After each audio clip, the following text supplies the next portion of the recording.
En ese cuadro, desde nuestro punto de vista, yo creo que sí, que en esta fase de tránsito, o bien el bloque de poder restará en el gobierno a sus representantes directos, con lo cual hay retroceso en toda la línea y ajustes de cuenta con los trabajadores, con vastísimos sectores sociales, o nosotros, todos los demás, que somos además la inmensa mayoría, logramos encontrar el yeito, no de ir a una alternancia, sino de ir a un giro a la izquierda, a un camino cada vez más profundo de transformaciones económicas, sociales, productivas, culturales, ideológicas y políticas que inauguren efectivamente mecanismos de poder popular. Yo creo en ese sentido que tenemos una enorme potencialidad que viene de nuestra tradición y que tenemos una enorme potencialidad que tiene que ver con todo lo que se ha hecho y que es positivo y que obviamente hay que discutirlo, hay que ponerlo de manifiesto, hay que mostrarlo. Lo que yo decía, por ejemplo, de los consejos de salario. No tendría explicación la existencia de una central de trabajadores, por ejemplo, de 280.000 afiliados, y en donde el crecimiento no fue principalmente en los sectores públicos, sino en la actividad privada, sin esta herramienta que su contribución más grande a la democracia, repito, además de obviamente su impacto que tiene en la distribución del ingreso, en el salario, etc., tiene que ver con un componente democrático de cómo él mismo induce organización de los trabajadores. Pero también yo creo que tenemos que superar algunas limitaciones. A mí me parece que muchas veces nosotros somos más realistas que el rey. Me parece muchas veces que, del mismo modo que esto se expresaba mucho en los debates, en el estudio de las propias ciencias sociales en nuestra Universidad de la República en la década de los 90, que predominaba el tono, ese tono uniforme, unicorde del pensamiento único, muchas veces a nosotros, la dirección de nuestra propia fuerza política, el Frente Amplio, en muchos casos nos ganó el sentido común de las clases dominantes. Tenemos que superar el pensamiento económico neoclásico. Tenemos que superar esa cosmovisión que en última instancia reduce el horizonte de las posibilidades de transformar la realidad a lo posible, digamos, por la sociedad. Yo creo que hay que hacer un esfuerzo en ese sentido. Y bueno, desde nuestro punto de vista,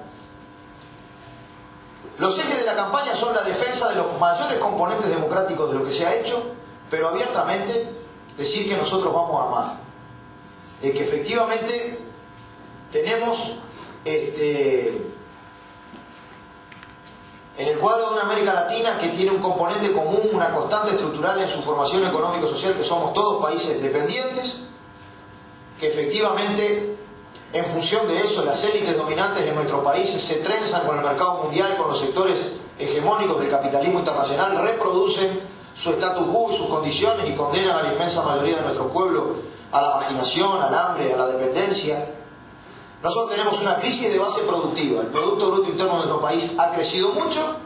pero inclusive ha aumentado su primarización. Es cada vez más un perfil productivo intenso en nuestros recursos naturales, commodities, alimentos, etc. Nosotros tenemos que ir a una estrategia de desarrollo de punta,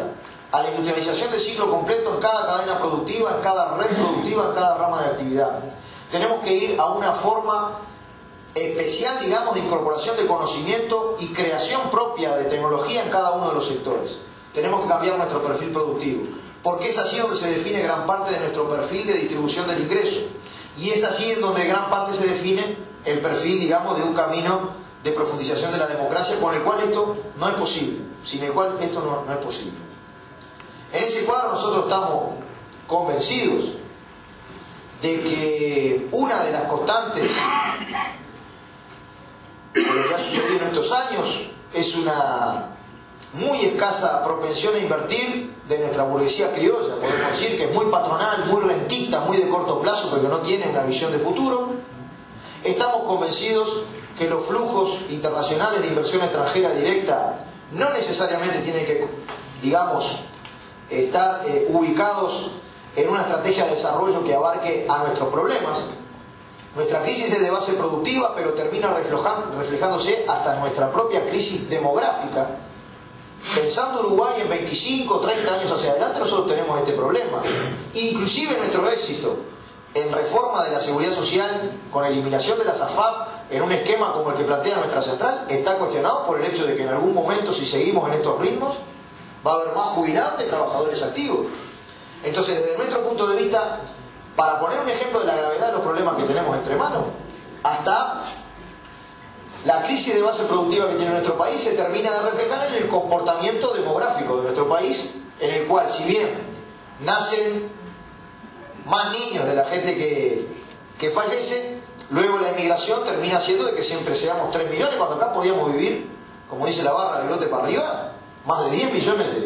de uruguayos. Tenemos un campo absolutamente abandonado. Aquí hay una demostración muy concreta de cómo las corrientes o los flujos internacionales de inversión extranjera directa no necesariamente coinciden con nuestro desarrollo. Hay que ver los campos de Soriano, de Mercedes, digamos, de Fraiventos, o forestados totalmente, o con soja, digamos, la presencia, un desierto verde prácticamente que se desarrolla en esos lugares. Y desde nuestro punto de vista, en vista de esas cuestiones, yo creo que tenemos que ir a un nivel mayor de socialización de los espacios principales de la economía. Y a tener herramientas de que un colectivo que hay que transformar, un aparato de Estado diferente, efectivamente pueda convertirse en locomotora del desarrollo productivo para garantir desarrollo en forma simultánea que redistribución del ingreso y en forma simultánea que profundización de la democracia. ¿Quién hace las propuestas? Bueno, yo creo que desde todos los costados de las organizaciones sociales y las organizaciones políticas, en particular a los efectos de construir un programa, la recreación de un sistema de alianzas y una acción. Nosotros estamos desde lo social fuertemente participando, digamos, en todo lo que tiene que ver con el segundo Congreso del Pueblo. Estuvo muy bueno que nuevamente en el día de ayer el claustro de la Universidad de la República, que a su vez también está en disputa, en discusión y viendo su transformación, haya reafirmado ponerse todas las pilas hacia el Congreso del Pueblo. Pensamos desde este ámbito hacer un aporte a los efectos de que todo aquel que lo quiera tomar en cuenta lo tome en cuenta, porque desde nuestro punto de vista, si nosotros no generamos las condiciones de ir actuando y desarrollando una acción sobre la base de la democracia hasta sus últimas consecuencias, un proceso de radicalización democrática, inclusive más allá de los límites tolerables por las clases dominantes, el camino de cambios se angostará. Y bueno, nosotros objetivamente estamos interesados en una perspectiva en donde la democratización inclusive llegue a las cuestiones de la propiedad de los medios principales de producción y su gestión.